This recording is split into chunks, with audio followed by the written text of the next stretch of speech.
Hey, it's Andrew Roach with the Roach Family Real Estate Team. In my last video, I promised that I would go through Lisa and I's investment property and how it's all played out for us so far. So let's get started. All right. So we ended up buying a townhouse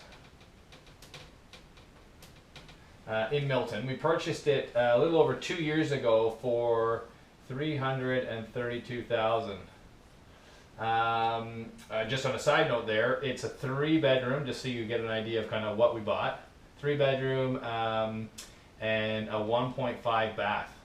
For those of you that aren't familiar with a 0.5 of a bath, we call a powder room a half a bath, right? So one full bath upstairs for the 3 bedrooms, and then a powder room, just a toilet and a sink on the kind of on the main level on the way down to the basement. It's also it's 1,200, just a little over 1,200 square feet, and it does not have a finished basement. No fin base. If you can make sense of that, all right? Just to give you an idea of kind of what it is, right? So, and we also and we rent it out right now for currently $1,600. Our tenants are moving out soon in the new year, kind of ish. We're going to bump that up to $1,625, but right now all the numbers are going to be based off of $1,600. Okay, so so like I said, we purchased it for $332. When you're purchasing an investment property, right now the government regulations are that you need to put down a minimum of 20%. Okay, so 20% of $332, so 20% down. 20% of $332 was, my cheat sheet here was $66,400, okay? Now that's just the down payment portion, that's not your closing costs, right? So our total down payment, we had to pay, pay an additional $3,455 in land transfer tax, LTT. And plus, we had about $1,500 in legal fees to close on it as well, right? So our total investment was just under, but we'll call it $72,000. That was our down payment, right? So the significance of the $72,000 is it's gonna show you what everything the return on investment is going to be based off of, right? So this is how much money we put into the property, and then I'll break down how everything worked out, right? So our biggest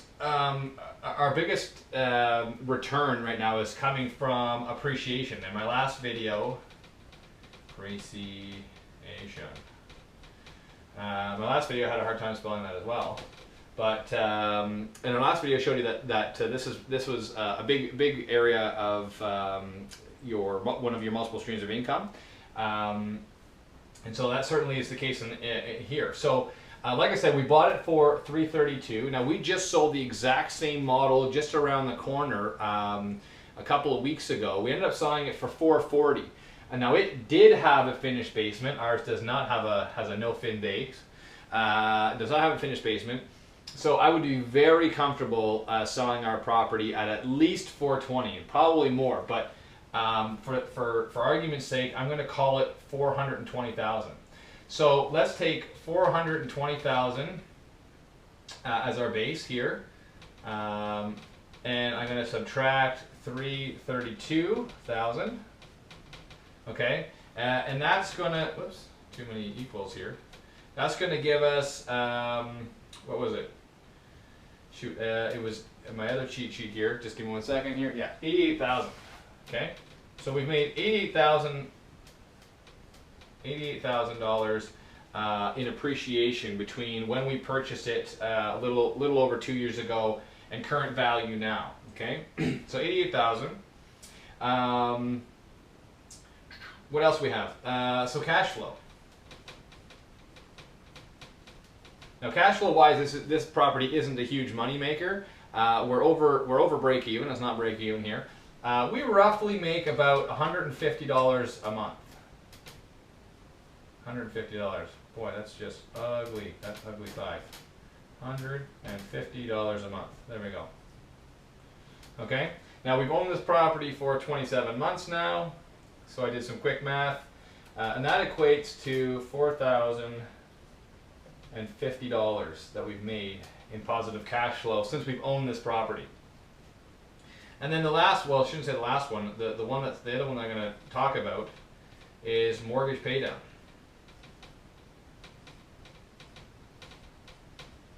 So those of you that are either like hardcore math people and just did this math in your head, and those of you that are following along with a calculator for curiosity's sake, we had a mortgage of, what do we have here? We had a mortgage of, I can't remember what it was, 260 something.